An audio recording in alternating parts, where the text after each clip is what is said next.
Screw you, IGN. Screw you. Screw you, IGN. Screw you. 8.5? 8.5? No.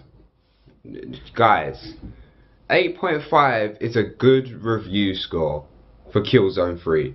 I haven't played the game, I'll say that much. I haven't played the actual game, I played the beta, but I'm just saying, guys, to the guys that are going screw you IGN and shouting out and getting all angry about it, 8.5 is a good review score. I was talking to Yokorama and Game Manic about this on Skype the other day. I think it was on Saturday when we were all on Skype. Yokorama was saying he thinks that the review scores nowadays are all high. It's always either a 7, an 8 or a 9, or if you're Mario it's a 10, but if you're Sonic it's 6.5. But that's another thing. Actually, Sonic Colors did alright apart from game trailers, and Sonic 4 did alright.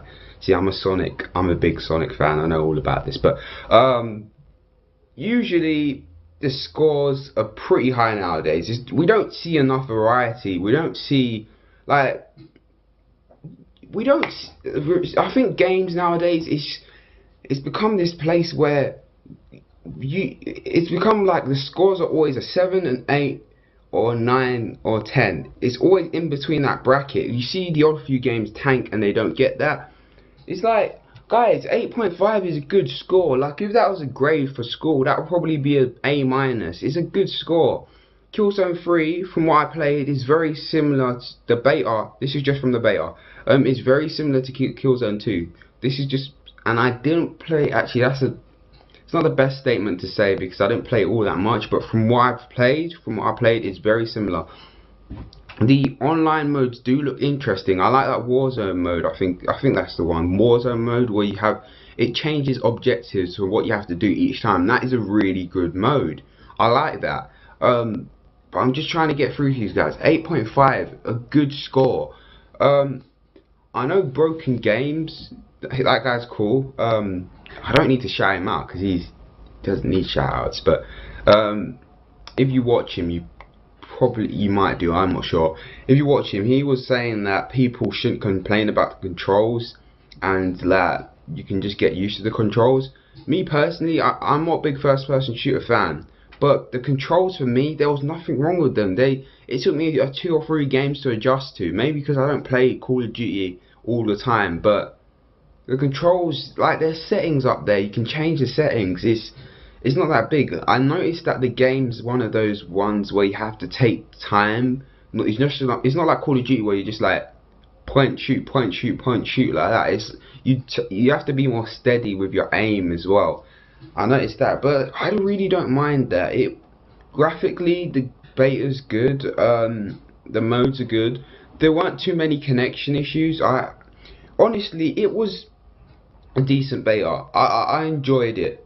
It's worth downloading. I'll say that. But people going 8.5 is a bad review score. It really isn't. There isn't a problem. I've got IGN and GameSpot. The only arguments they had against it, from what I saw the reviews, the main arguments were that the story's not good enough. And this is what I have to say to combat that story thing. Okay. First person shooters, people seem to say this a lot. Every game has online now, so the story and the campaign doesn't matter. That is wrong.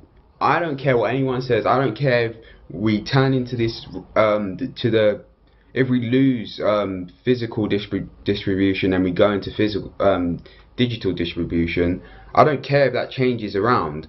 I still want a good campaign, because some games like Uncharted 2, awesome campaign. Games like Infamous, we always need that single player campaign, because we're not, even if everyone has wireless internet and all that sort of stuff, what if you want to play one of those games and your internet's down for a week and you really want to play the game and there's just a good online but the story's kind of crappy? You're gonna be screwed. I still think the story and the campaign is very important. And if the story for the campaign for a first-person shooter isn't good, I still believe that they should deduct points from it, because the only games I feel shouldn't be rated on their story are sports games, because there literally is no story in it. Puzzle games, because usually there isn't really a puzzle games, traditional puzzle games anyway, don't really have a story unless it's like a game with puzzle game elements, then maybe yeah, story. But it's usually sports games and puzzle games don't need to get rated on their story. I can't think of any others. Party games as well. It's games like that. But I still think fighters, not necessarily, no, fighters should sort of be rated on their story, because some fighters try to have a story, some don't. Some just like, yeah, go for it. Like Fight Night is a fight. Actually, that's a sports game. But like a game like Tekken, actually, I don't know. Fighters is a weird one. If it's a game like Naruto Ninja Storm 2, where it's based off of source material and they're adapting it into a game, yeah, that should certainly be rated on its story. So, going back to Killzone, sorry I'm branching off. I still think it should be rated on its story. I don't know if the story is that bad that it should be decreased by that much, but we haven't played Killzone 3 yet, people. That's why I was just a bit like, guys, calm down. It's like, I'm gonna put a link to my video where I did the whole review scores rant, because if you like the game, you're gonna buy it anyway. It doesn't matter. Yeah, your game gets a bit of bad press, but at the same time, it's not like the game got a 6. That's what I'm getting at. It didn't get a bad score at all. I'm not gonna say anything else to add onto this rant, because I feel like I'm repeating myself. But Killzone fans, just calm down. I'm sure Killzone 3 will be great. I'm sure that you will enjoy it and the online will be adequate and things will work properly. Actually, the one problem, I don't know if it's just me, I think there's a class in the game that has that cloaking ability. That cloaking ability is so cheap.